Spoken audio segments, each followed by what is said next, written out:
message that is loud and clear and does not mince words. We've come to take our government back. You are listening to Rand Radio with Kurt Wallace. Today's podcast is brought to you by Mulligan Mint. If you add a roll of 1/10 pure silver paradigms to your order and use promo code RANDRADIO, your entire purchase will receive free shipping. That's right, free shipping by using promo code RANDRADIO at mulliganmint.com. That's mulliganmint.com. And now, here's Kurt Wallace.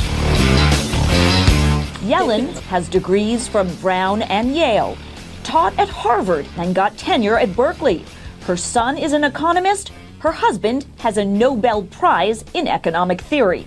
The 67-year-old has been on the Fed for more than a decade. She's been a trailblazer for women in her field. At the highest levels in central banking, there are very few women. Wow, CNN does a great job of telling us about Janet Yellen. She's impressive, excellent resume, champion for women, Berkeley, Harvard. Sounds like the best person to be considered for the Fed. Here to help us, world-renowned investor Jim Rogers, author of Street Smarts, Adventures on the Road and in the Markets. Janet Yellen sounds like the answer to all our problems. Jim, what do you think? Wait a minute, it sounds like whose answer to all of our problems? She sounds like our problems, if you ask me. No, we've had enough of these Ivy League professors who have no clue about the real world and who think that money printing is the answer to everything. I think she's part of the problem. She's certainly not the solution. Okay, so Ben Bernanke is leaving us as Fed chairman. On a scale of 1 to 10, how do you think he did?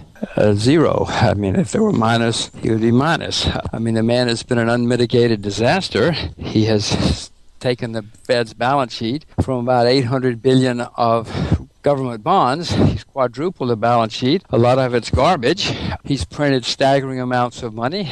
I mean, Mr. Bernanke doesn't know much about currencies or economics or finance. All he knows is printing money. He spent his entire intellectual career studying the printing of money. We gave him the printing presses, and so what does he expect him to do? He ran the printing presses. That's all he knows. So no, we're all going to pay we are paying and will continue to pay a serious price. The only good news in all of this is, as you know, in America we've had 3 central banks in our history. The first 2 disappeared. In my view, this one's going to disappear too, because between Mr. Greenspan and Mr. Bernanke, oh my gosh, they don't have a clue. And they've fortunately, I don't know, I shouldn't say fortunately, but one result of their actions is going to be that this central bank will disappear too eventually. So the world without a central bank, America without a central bank, has problems, as we've learned before, but we also know that this central bank is probably going to cause us more problems than no central bank. Well, considering that the Federal Reserve is essentially a Keynesian-style state corporatist structure, would there be anyone worth considering for Fed chairman? Oh, sure. I mean, why not Ron Paul? He would be terrific if he would abolish it. There are people who understand the basic problems. The problem is, even if you could appoint Ron Paul or somebody like him, in the end, he would not be able to do what's necessary because there would be such a hue and cry that he would be thrown out or God knows what. So, yeah, there are certainly people who understand the problem, but they would not have any hope of even being mentioned, much less appointed. You had a great interview with Business Insider, and something that stood out to me that you said in response to what do you think the Fed chairman should be. Let me play that clip for you. Nobody should abolish the Federal Reserve. The world without a central bank has problems, but with this central bank, look at the people they're talking about. I mean, it's all more of the same ilk. You said the world without a central bank has problems. What do you mean? The reason we have a central bank in America and other countries is because human beings, being what they are, they get carried away, get overenthusiastic at times. They lead to some people being overextended, bubbles, whatever, and then it all collapses. And then when it collapses, things get really bad. And so people said, why don't we come up with the government?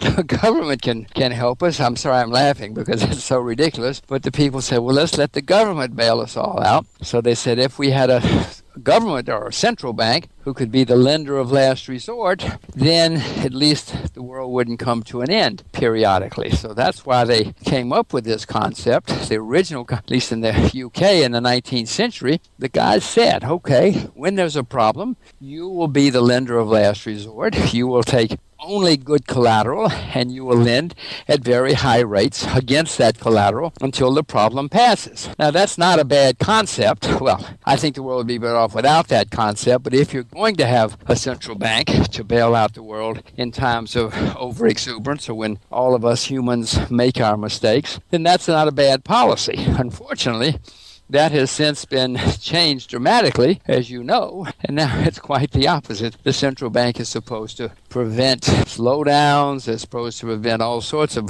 things. They're supposed to make sure that none of us ever have any problems. That is ludicrous on its face because mankind has not changed over the past few hundred years and will not. With the world's currencies all debasing through inflation, history shows that this could be a perfect storm for a global financial collapse. With your ability to see trends as you do, how does one hedge against such a scenario? Well, we're going to have a global financial collapse because of these guys. You know, we in the U.S. have had economic slowdowns every 4 to 6 years since the beginning of the Republic. Speaking of slowdowns, I'm on my bicycle, so if you wonder why I'm huffing and puffing, it's not because of the central bank or the slowdowns. It's because I'm exercising at the same time. You know, in 2001 and 2, we had a problem, and then we got over it. Government printed a lot of money. By 2007, 8, and 9, we had our next one, which was the way it always works. And then it was worse, though, because the debt was so much higher. Well, you wait till the next one. And there is a next one coming, despite what they keep telling us. And when the next one comes, I mean, the debt has gone up by staggering amounts, not just in the U.S., but worldwide. So when the next one comes, it's going to be even worse. And let's say the world survives that one. Let's hope the world survives that one. So they'll paper it over again.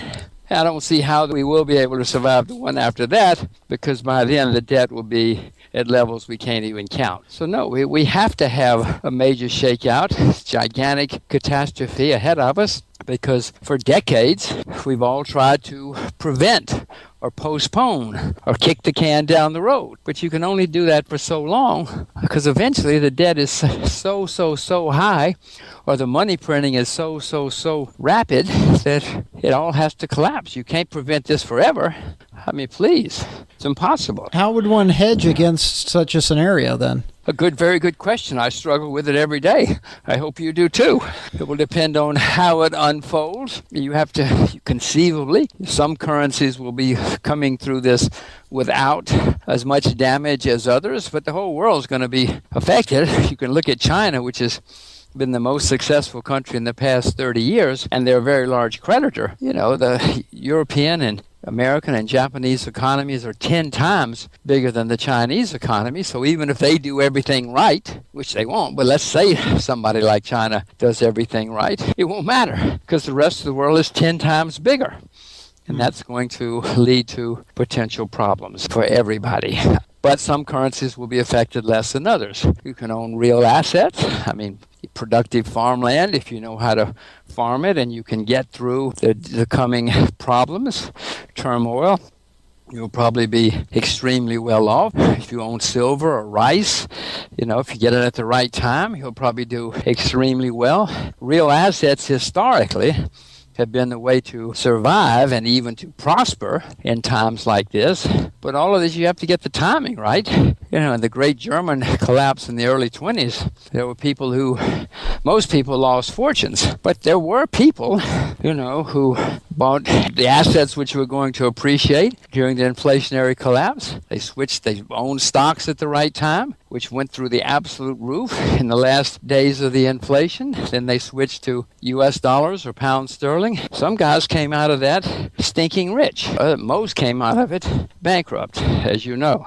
We have some questions from our listeners. Joanne Fox Thomas asks, what advice would you give a young person who is looking for something to invest in? Well, Miss Thomas, you should not listen to me or anyone else, maybe Mr. Wallace, but not anybody else, because The only way you're going to be a successful investor is to invest in things about which you yourself know a great deal. Don't listen to people on TV, on the internet, in the newspapers, because hot tips will lead you to ruin down the road. You know a lot about something, I don't know what, whether it's sports or cars or fashion. Focus on what you know, and you will find new investment ideas or new trends long before I will or anybody else. And when you find things that you know is going to work, a thing which is going to work, do your research, do your more homework, and you'll probably buy it before anybody on Wall Street. You'll also know when to sell it, because you'll know when changes are coming before people in the financial community will understand them. So that's how you make a lot of money. You don't make money listening to hot tips on the radio, on the TV, or anywhere else. Genevieve Young Brown asks, can we fix the health insurance problem without big government? If so, how? Well, Ms. Brown, there's a classic statement, something like, oh, don't worry, I'm from the government, I'm here to help you, I'm here to solve your problems. I really cannot think of any, or certainly not many, cases where the government has solved any problem. They've usually made things worse. We were talking about central banking before. Yes, they came along, but if you look at what's happened to the value of the currency since 1913, when the American Central Bank was formed, their original mandate was to protect the value of the currency. I think you probably know the value of the currency has gone down staggering amounts since 1913. So even that solution has turned out to be a bad solution and has made many unexpected consequences. So no, I don't think we can solve the healthcare problem with the government. It's all really started because after the war, Second World War, there were price controls, wage controls. So companies said, well, we got to figure out a way to give people more money. So they said, well, let's give them health benefits. Started off in a very modest way. And since then, of course, everybody in the U.S. and the world thinks that healthcare is free and that they can consume as much of it as they want. The new measures from the government only make that worse. You're not going to solve any problem when people think it's free. People are obviously going to consume as much as they can when it's free. There's going to be no economic restraints. And at the same time, the supply is not going to go through the roof because people aren't going to bring new supply to any endeavor unless they can make some money. No, the government's the problem. The government's only making it worse, starting back in the late 1940s. Last listener question, Jack of all trades is what he calls himself, asks, we hear a lot of talk about doing away with the Fed. It seems rather amorphous concept, though, especially on social media. Can you outline how it might actually work from your point of view? It's worked for hundreds of years. The idea that the world has to have central banks to repeat. For most of history, the world has not had central banks, and even America. For a great deal of our history, we have not had a central bank, and believe it or not, perhaps the best years of American growth were without a central bank. Certainly there were plenty of tumultuous times without the central bank in that period in the late 19th century and the beginning of the 20th century, but we did extraordinarily well without central banks. It's only been in the past 10 years, 20 years, that central bankers have become rock stars and apparent, saviors or people of infinite knowledge. 20 years ago, most people would not have known. Most people still don't know there's a central bank, but very few people, even in the financial community, would have known the names of central bankers, much less being, household names.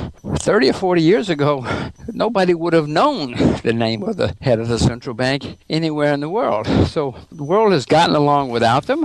We would certainly obviously have to have some transition again to repeat. America, for most of the 19th century, didn't have a central bank. And until 1913, in fact, we didn't have a central bank. And somehow or another, America became the most extraordinary success in the 20th century, all of which has been dissipated now, of course, under the rule of the central bank. Jim Rogers, we appreciate you being with us again, author of Street Smarts, Adventures on the Road and in the Markets. We appreciate your time. That's always a great pleasure, Kurt. Let's do it again. You are listening to RAND Radio with Kurt Wallace.